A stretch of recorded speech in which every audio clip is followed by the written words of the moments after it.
Beberapa dari kalian mungkin pernah pas SD dapat tugas gambar, yakni gambar peta atlas ya di sini.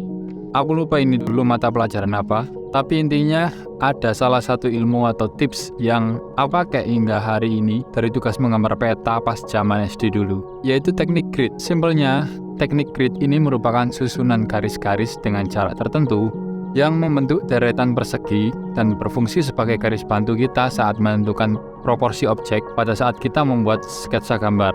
Kenapa harus menggunakan grid? Ya karena cara ini terbilang cukup umum dan efektif serta mudah diterapkan bagi pemula.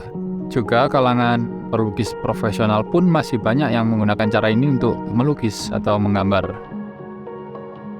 Sebenarnya ada beberapa cara lain untuk membuat sketsa gambar agar bisa lebih akurat, seperti teknik rumus anatomi, doodle grid, atau bahkan tracing, aplikasi tracing ya di sini, atau aplikasi menjiplak.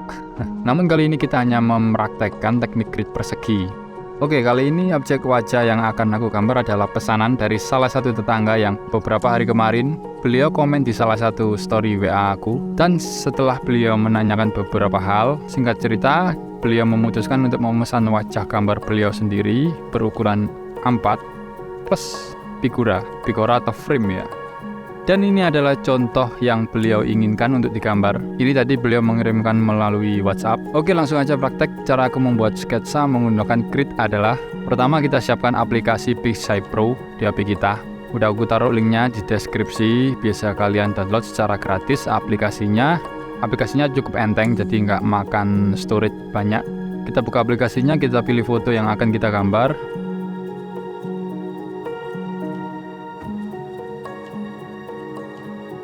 Kemudian kita download gambar Gridland di Google. Untuk gambar ukuran A4, aku biasanya cukup pakai 6 atau 7 kotak ke samping horizontal, dan 8 atau 10 kotak ke bawah vertikal.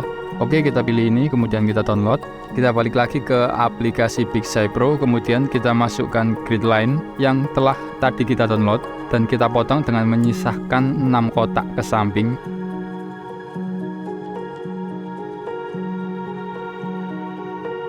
Oke, lalu kita turunin opacity-nya biar kelihatan fotonya. Tempel seperti ini, kita ganti warna garis kotaknya dengan warna putih biar nantinya nyaman pas dilihat. Dengan cara efek, kemudian pilih invert. Setelah itu kita ganti blend mode-nya agar transparan. Dengan cara klik titik 3 ini, pilih blend mode, pilih add screen, pilih add. Nah, selesai. Jika garisnya terlihat terlalu tebal, kita turunin lagi opacity-nya. Oke, segini cukup. Selesai. Simpan. Selanjutnya kita bikin grid line di kertas gambarnya.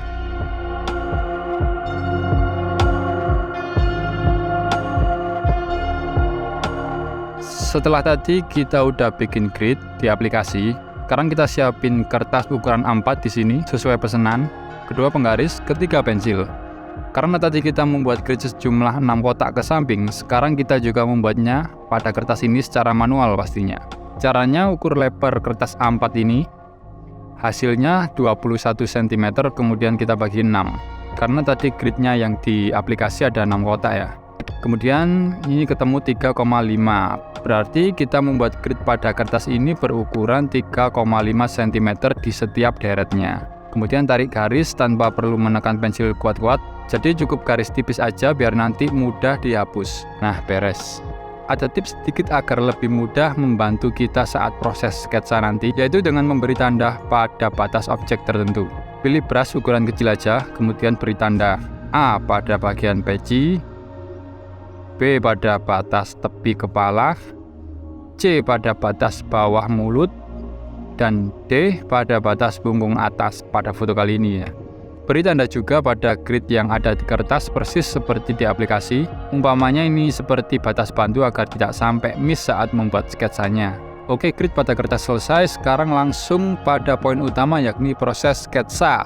Intinya kita tinggal mengikuti garis wajah dengan memperhatikan posisi kotak grid yang sudah kita tentukan dengan tanda batas tadi. Rumusnya adalah semakin kecil atau banyak kotak grid yang dibuat, maka kemungkinan besar akan semakin akurat sketsa yang kita hasilkan. Sebaliknya, semakin besar atau sedikit grid yang dibuat, semakin besar pula potensi misakurasi sketsanya. Tentu ini tergantung dengan kepekaan feeling motorik masing-masing ya. Namun kali ini aku cukup menggunakan 4 kotak grid, menurutku udah cukup sebagai garis bantu. Oke, sketsa kasar udah selesai, kira-kira beginilah hasilnya.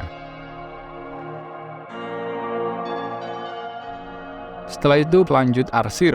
Nah, pada proses arsir ini kita sudah nggak perlu memperhatikan gridnya lagi, melainkan fokus pada dimensi wajah, pencahayaan gelap terang, dan detail wajah.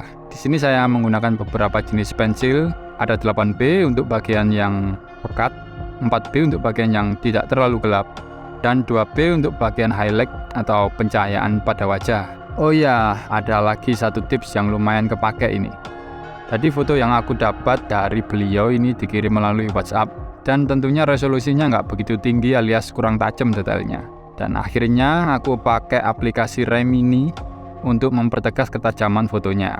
Aplikasi ini bekerja cukup baik dan hasilnya pun sangat memuaskan. Jadi sangat bisa membantu bila ada klien yang hanya memiliki foto beresolusi rendah. Tinggal kita masukin aja ke aplikasi Remini ini, foto jadi lebih oke. Nah, aplikasinya ada di deskripsi ya, gratis. Mungkin beberapa dari kalian yang nonton ini berpikir, bikin gambar wajah kok prosesnya seribet ini ya. Sekarang kan udah ada teknologi AI, sekali klik udah bisa menghasilkan karya yang nggak kalah bagusnya. Oke, bener banget. Tapi kalau saya ikut menjawab di sini atau sekedar merespon hal tersebut, ya akan jadi panjang ini videonya nanti. Ya jadi mungkin lain waktu aku coba bikin video khusus merespon kehadiran AI ini di industri kreatif dewasa ini. Cukup menantang memang.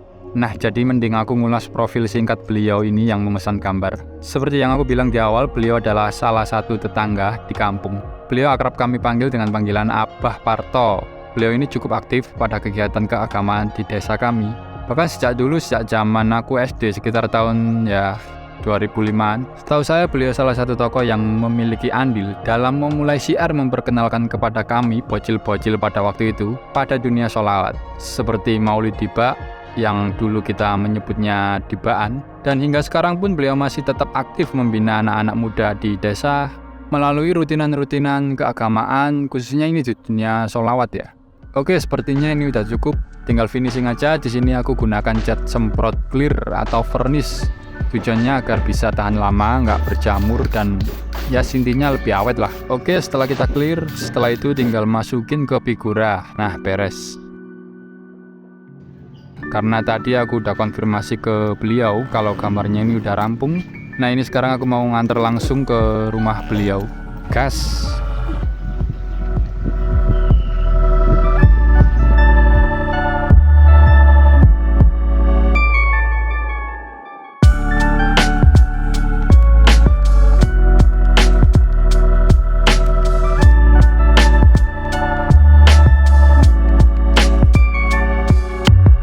Oke, itu tadi video tutorial cara membuat sketsa menggunakan grid. Mohon maaf kalau ada informasi yang kurang tepat, semoga masih bisa diambil manfaatnya. Terima kasih, wassalamualaikum warahmatullahi wabarakatuh. Jangan lupa untuk ingat.